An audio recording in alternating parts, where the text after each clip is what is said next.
Hi, I'm Debra Pascali Bonaro. I am director of the documentary Orgasmic Birth, host of the Orgasmic Birth podcast, co-author of the book Orgasmic Birth. Yes, I am all about orgasmic birth. And people ask me all the time, what is that? I wish I could hear what you're thinking right now, because so often when I say orgasmic and birth, people go right to orgasm.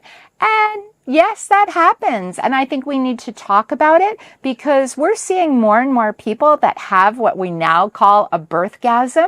If we really look at birth, and it is a part of the continuum of sexuality of a woman's life, birth is happening through the cervix, and we have cervical orgasms. It's happening as the baby moves through the vaginal canal and hitting the G-spot. We have orgasms there. The baby is putting pressure into the clitoral complex, which is designed, the only kind of role of the clitoris is pleasure. It's designed to swell and lubricate and have those beautiful waves of ecstasy that we often call orgasm. But these are what's designed to help us to gently and safely open to birth and birth our babies. So birth is happening through the labia, through the yoni, through all the parts that we consider intimate. And I actually believe by not talking about birth as a part of our intimate sexual life, we're doing harm.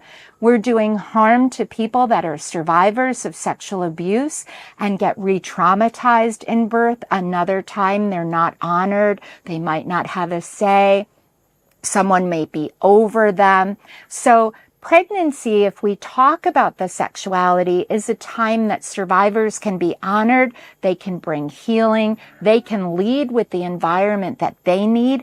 I've had survivors, and in our documentary, you'll hear one that have said having an orgasmic birth was the first time they reclaimed their body. They stepped into their power. They were the one that was in control. One person said to me that having birth the way she wanted it lobbed off the head of every person that ever violated her and was better than years of therapy.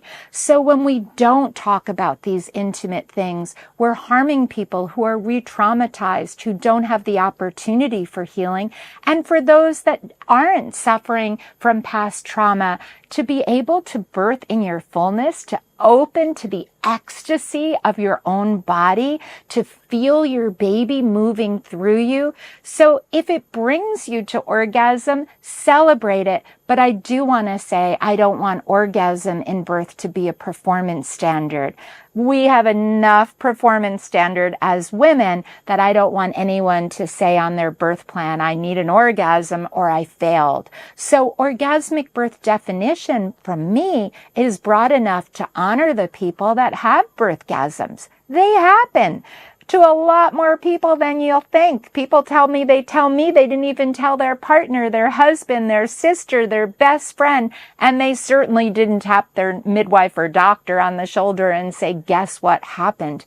But there are lots of people like me that for me, my orgasmic birth was being fully in my body, was feeling that power within me, feeling my baby move through my body, that moment of holding a head on the outside, feeling those last kicks and wiggles on the inside, and that last push of release, like after a great orgasm, and you just, So orgasmic birth includes those people that have a birthgasm, but honors all people that birth in their way, that are part of decision making about their body, that make choices of where and with whom they're going to birth, and bring elements of love, pleasure, joy, ecstasy, and we can hold it all. It's not to say it has to be a pain-free birth. I have interviewed lots of people where they had incredible challenge and incredible ecstasy the next surge that it came.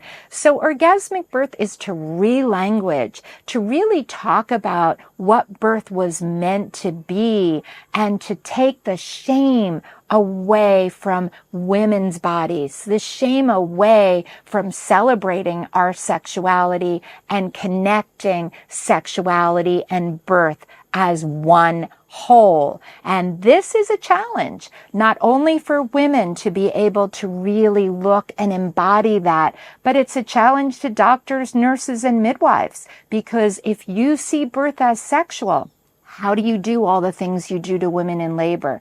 You have to really relook and rethink about how we care for people in childbirth. So I hope you're all going to join me in 2025, because we're going to do some pretty deep workshops to dive into all these subjects, to talk about sexuality, to talk about birthgasms and orgasms, and to look at all the ways that we can bring love and pleasure and joy to birth and to our lives, because we often birth the way we live, and we need to start bringing more pleasure and love every day to each other.